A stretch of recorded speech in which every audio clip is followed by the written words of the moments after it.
Muchas gracias, afición. Este es para vosotros.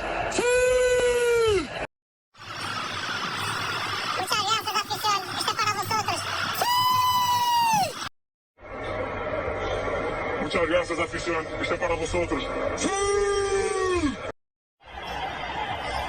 Muchas gracias, afición. Este es para vosotros. Muchas gracias, afición. Este es para vosotros. Muchas gracias, afición. Este es para vosotros. Muchas gracias, afición. Este es para vosotros.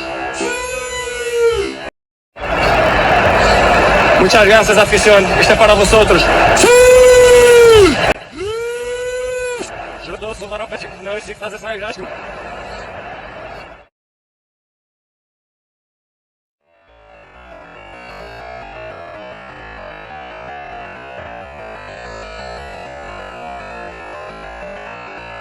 Muchas gracias, afición.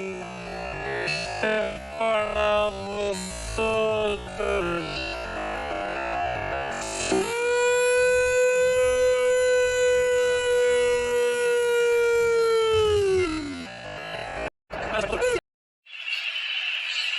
Muchas gracias, afición. Este es para vosotros. Muchas gracias, afición. Este es para vosotros. Muchas gracias, afición. Este es para vosotros.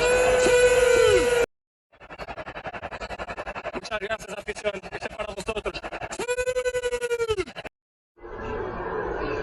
Muchas gracias, afición. Este es para vosotros.